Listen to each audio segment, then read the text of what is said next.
suis Stéphane Leblond, je suis l'heureux dirigeant d'un groupe immobilier de gestion de patrimoine pour les militaires et plus particulièrement pour les gendarmes. Alors ma plus grande erreur, j'en ai fait plein. J'ai fait plein d'erreurs et je pense que c'est le propre même de toute activité et de tout entrepreneur. Ça peut être des erreurs en stratégie, ça peut être des erreurs dans le choix des produits, ça peut être plein de choses. L'une de mes plus grands regrets, c'est une période qui a été 2008, pendant laquelle, juste avant, 2006, 2007, 2008, où il y a eu une euphorie sur les produits d'investissement locatif.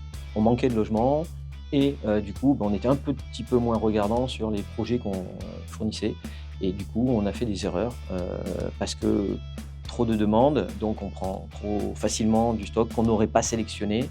Ça m'a fait mal parce que certains clients se sont retrouvés avec des rendements locatifs qui n'étaient pas à la hauteur de ce qu'on attendait, des logements vides ou des exploitants, parce que c'était surtout ça le problème, c'était les résidences meublées avec un exploitant qui est votre locataire, qui est une très bonne solution quand elle est bien faite, avec un véritable exploitant sérieux, avec une vraie étude de marché, etc.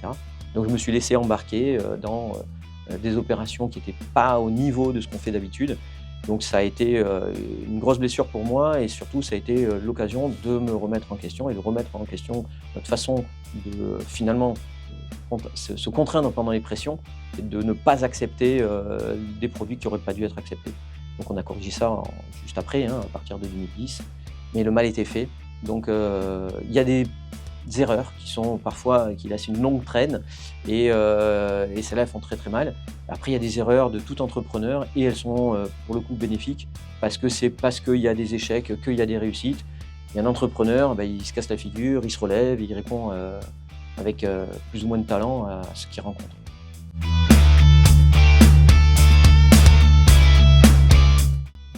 L'erreur la plus fréquente que je rencontre, alors en tant que dirigeant, le manque d'empathie. On est dirigeant, ça ne s'apprend pas, il n'y a pas d'école. Les écoles de dirigeants pseudo, on va dire. On nous demande d'être bon en ressources humaines, on nous demande d'être bon en comptabilité, en fiscalité, en management, en marketing, etc. Très compliqué d'être un vrai dirigeant, digne de ce nom.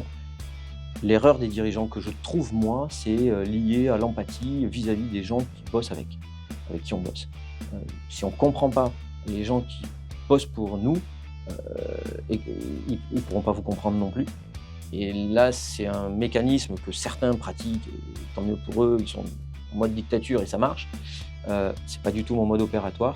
Je suis fier de petits groupes que l'on a, quand même prendre la puissance. On a 700 mètres carrés de bureaux, on a 40 salariés, on travaille pour le personnel de la défense. Donc je suis très très content de ça.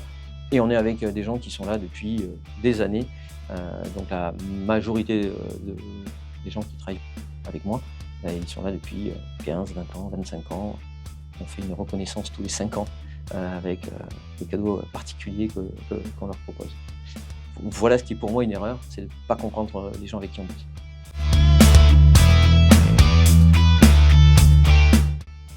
Qui voudrait devenir entrepreneur, alors quel conseil je peux te donner?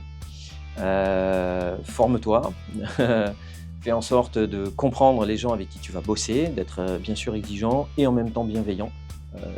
Voilà, et encore une fois, c'est formation, erreur, on se relève, erreur, on se relève et on avance en équipe et c'est vachement mieux. Un petit mot de la fin, vas-y, lance-toi quoi. Vas-y, il faut pas avoir peur, faut le faire. Si c'est dans tes gènes et que tu as envie de ça, il faut le faire.